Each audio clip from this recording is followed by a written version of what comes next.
Oui, il va switcher.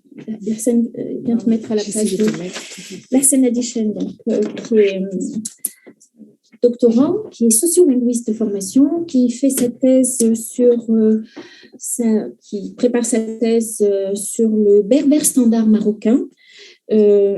Enjeu autre aussi très, très important, justement, dans les politiques publiques maghrébines sur la question de l'enseignement et de la diffusion du berbère, sur cette question de standardisation du berbère, et qui nous propose aussi, là, en fait, dans la continuité de ce que vient de dire Malika, aussi un exemple d'analyse d'un récit de l'histoire, là pour le coup dans les manuels scolaires, c'est-à-dire la guerre du Rif, comment la guerre du Rif est racontée dans les manuels scolaires d'enseignement de berbère au Maroc. À toi. Bonjour.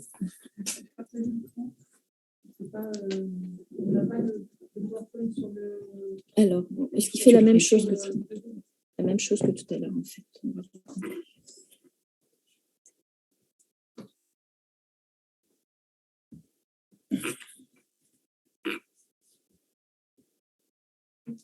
C'est bon.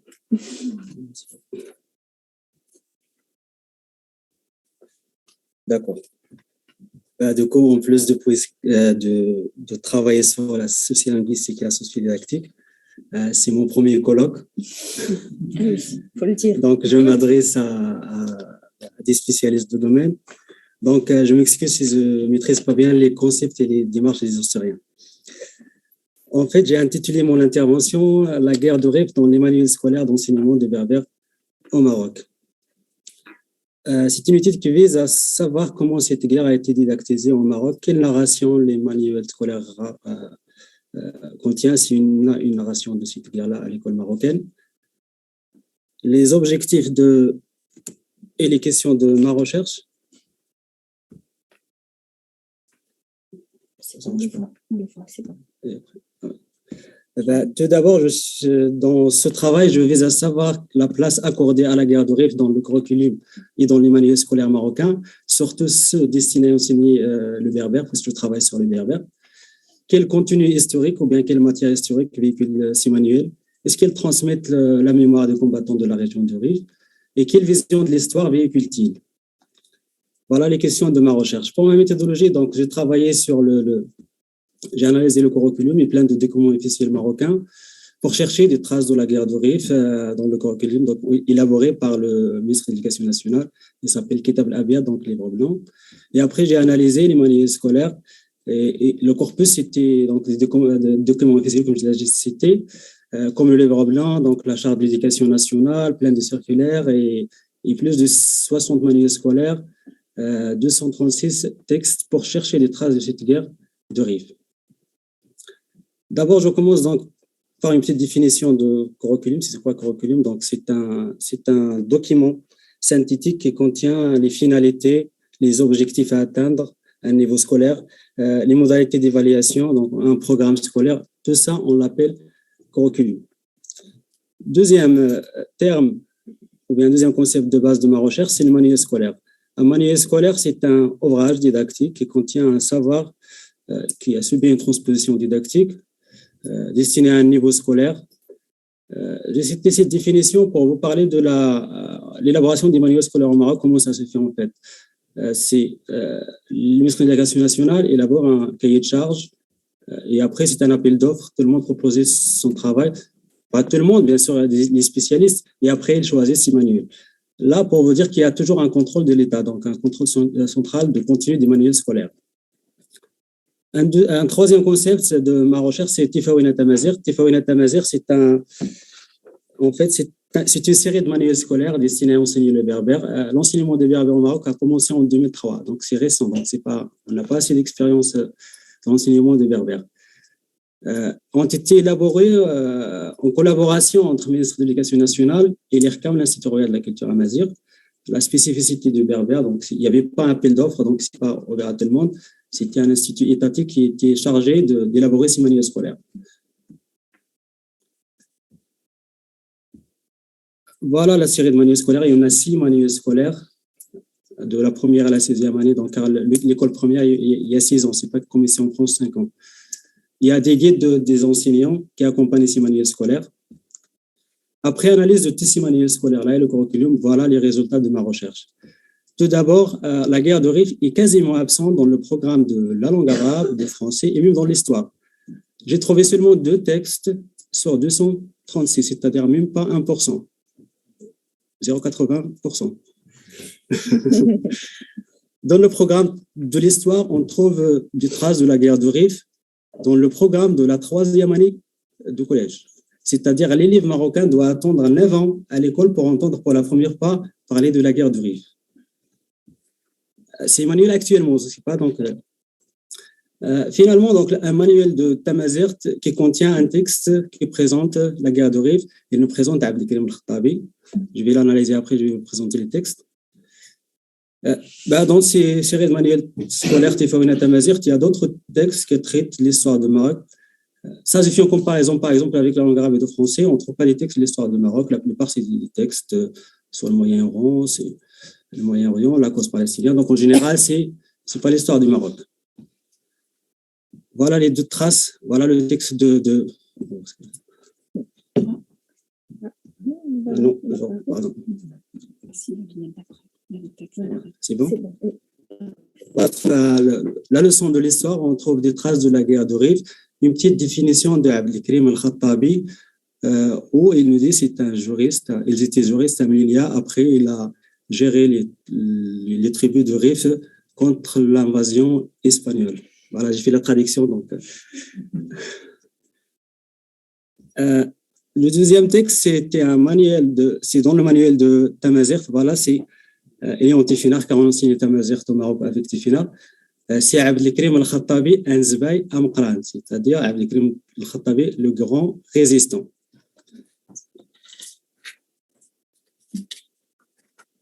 Le texte, c'est une sorte de biographie de Abdelkrim al-Khattabi. Au début, il nous parle du statut de grand résistant de l'histoire du Maroc. Et après, le texte nous donne des informations sur la vie d'Abdelkrim al-Khattabi, comme sa date de naissance, lieu de naissance, l'affiliation tribale. Et après, il nous donne les qualités, les réalisations d'Abdelkrim al-Khattabi. Ensuite, il nous donne des informations sur comme quoi Abdelkrim al-Khattabi a été considéré comme source de fierté nationale pour tous les Marocains, et pas seulement des Rifains. Après étude et analyse du texte, voilà notre commentaire. Tout d'abord, la compétence visée de cette séquence est un enchaînement de semaines, donc un enseignement, c'était de Aslort, c'est-à-dire s'informer sur des anciens combattants, c'est-à-dire s'informer sur les grands de l'histoire ancienne. Et là, on trouve un texte d'Abdelkrim al-Khattabi. Azaïko, c'est-à-dire ancien. Là, au moins, il devait nous présenter des textes sur l'Antiquité. Et ça, je le trouve dans le manuel scolaire. On a un texte sur Massinissa. C'était dans la même séquence. Donc, c'était l'activité le texte qui est avant ce texte.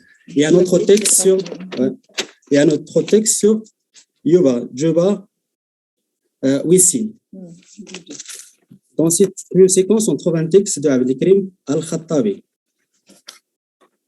Je vais continuer alors. Donc, comme je l'ai signalé, le texte nous présente Abdelkrim al-Khattabi comme un héros national marocain. Dans la première phrase, on a Iga Mohamed Abdelkrim al-Khattabi Amqran Mzrouin al-Maghrib. Mohamed Abdelkrim al-Khattabi est un grand résistant marocain. Donc, selon les diététiciens de l'IRCAM, Sorobil est un militant qui a lutté pour l'indépendance de Maroc, non seulement de Rif. Et c'est source de fierté pour tous les Marocains selon l'extrait suivant. Donc, la dernière phrase du texte en bas. Ija Mohamed Abdelkrim al-Khattabi, Imrabin, Ak, s'il y a des répins, ça veut dire quoi? C'est-à-dire regarder en haut, donc il a mis la tête de Marocain en haut. Donc ils sont fiers de ces réalisations.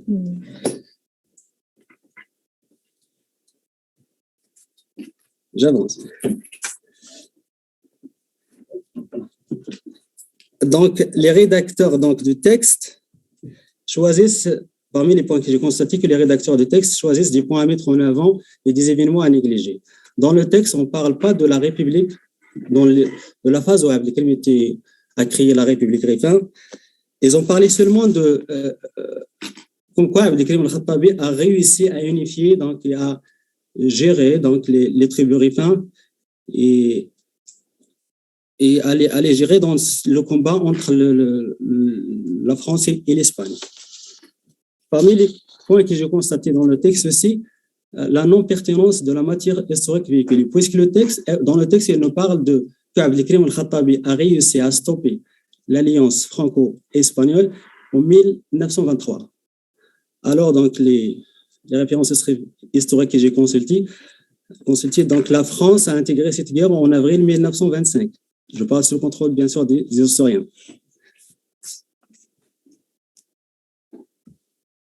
Donc, voilà les conclusions.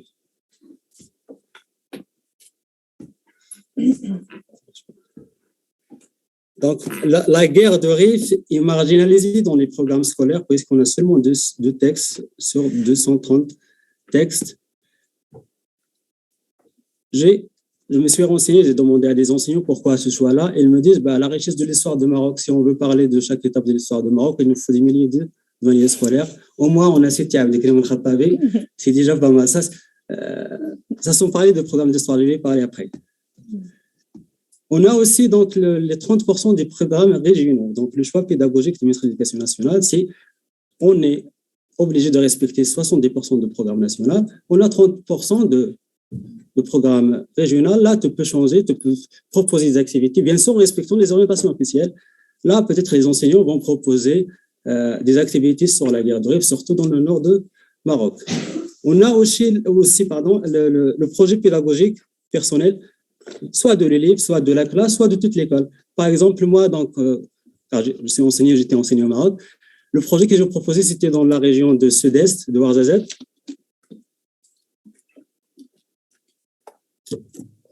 J'ai proposé, on a fait une visite au lieu de la bataille de Bougafre. Et après, d'autres collègues ont fait d'autres activités. Ils ont demandé à leurs élèves, par exemple, d'enregistrer, de faire des enseignements sur cette guerre de Bougafre. Après, on a fait un travail collectif.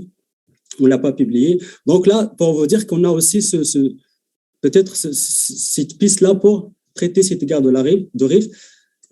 Et ça aussi, peut-être parmi les limites de mon travail, car je n'ai pas fait un travail de terrain, la conjoncture sanitaire. Et aussi, je me suis arrêté à l'école primaire et au collège. J'aurais dû analyser aussi les programmes de lycée, mais je me suis dit, je m'arrête au tronc commun comme ça. Car après, le lycée, on a la spécialisation, c'est-à-dire on a les sciences sociales. Donc là, chacun a son programme et bien sûr les matières à étudier.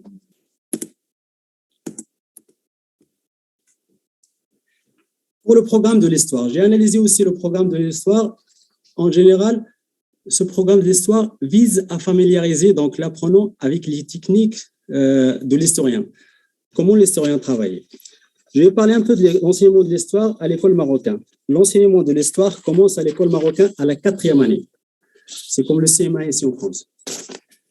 La compétence visée de cette année, c'est de se repérer dans le temps.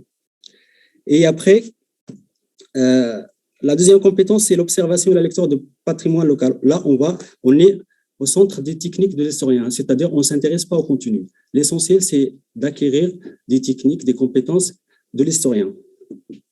À partir des leçons, en relation avec l'histoire de l'école, là, les activités que proposent les enseignants, c'est des activités sur l'histoire de l'école, la construction, la date de construction, des événements importants de cette école.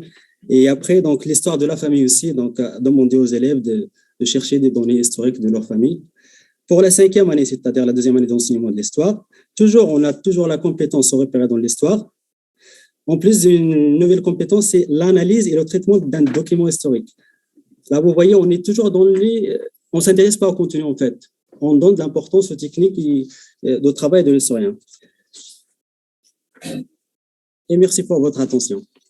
Merci.